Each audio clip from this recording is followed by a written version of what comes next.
दोस्तों, थायराइड तितली के आकार की एक छोटी ग्रंथि है जो गले में श्वास नलिका के ऊपर स्थित होती है। यह ज़रूरी थायराइड हार्मोन स्रावित करती है जिससे शरीर का मेटाबॉलिज्म नियंत्रित रहता है। मेटाबॉलिज्म भोजन को ऊर्जा में बदलने की प्रक्रिया है। यह दिल की धड़कन, शरीर के तापमान और दिमाग के कामकाज को प्रभावित करता है और बालों के बढ़ने से लेकर पाचन तक हर छोटी बड़ी क्रिया में शामिल होता है। वहीं जब यह हार्मोन असंतुलित हो जाता है तो कई तरह की शारीरिक समस्याओं से जूझना पड़ता है। खासतौर पर महिलाओं के लिए हार्मोन और प्रजनन चक्र जैसे अद्वितीय कारकों के कारण थायराइड हार्मोन का संतुलन विशेष रूप से उतार चढ़ाव के प्रति संवेदनशील रहता है। इसलिए महिलाओं में ये समस्या अधिक देखी जाती है। दुविधा ये है कि इसके लक्षण बेहद ही सामान्य से नजर आते हैं। तो आइए सबसे पहले जान लेते हैं महिलाओं में थायराइड असंतुलन के मुख्य कारण क्या होते हैं। थायराइड हार्मोन का उत्पादन जब कम होने लगता है, यह स्थिति थायराइड की सबसे आम स्थिति होती है जो महिलाओं में देखी जाती है। इसमें थायराइड ग्रंथि पर्याप्त मात्रा में हार्मोन का उत्पादन नहीं करती है। इससे शरीर का मेटाबॉलिज्म धीमा हो जाता है जिससे थकान, वजन बढ़ना, कब्ज, बालों का झड़ना और अन्य लक्षण देखे जाते हैं। दूसरी स्थिति होती है थायराइड हार्मोन का उत्पादन अधिक होना। यह एक ऐसी स्थिति होती है जिसमें थायराइड ग्रंथि बेहद अधिक मात्रा में थायराइड हार्मोन का उत्पादन करती है। इससे शरीर के मेटाबॉलिज्म दर बढ़ जाती है जिससे वजन कम होना, थकान, हृदय गति बढ़ना और अन्य लक्षण देखे जाते हैं। तीसरी स्थिति होती है थायराइड ग्रंथि में गांठ होना। इसमें एक या उससे अधिक गांठें हो जाती हैं। ये गांठें सौम्य या घातक होती हैं। सौम्य गांठें आमतौर पर कोई समस्या पैदा नहीं करती, लेकिन घातक गांठें कैंसर का कारण बन जाती हैं।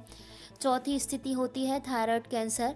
थायराइड कैंसर एक दुर्लभ प्रकार का कैंसर है जो थायराइड ग्रंथि में होता है। यह महिलाओं में पुरुषों की तुलना में अपेक्षाकृत अधिक होता है। आइए अब जान लेते हैं कम उम्र में थायराइड होने के क्या कारण होते हैं। मासिक धर्मचक्र, गर्भावस्था और रजोनिवृत्ति के दौरान एस्ट्रोजन और प्रेस्ट्रोजन हार्मोन में उतार चढ़ाव थायराइड को प्रभावित करता है। किशोरियों में हाशिमोटो थायराइडिटिस जैसी ऑटोइम्यून बीमारियों का खतरा अधिक होता है जो थायराइड ग्रंथि पर हमला करती है और हाइपोथायरायडिज्म का कारण बनती है। थायराइड हार्मोन के उत्पादन में महती भूमिका निभाने वाले आयोडीन की कमी, कम आहार तथा समुचित आयरन लेने से यह रोग हो सकता है।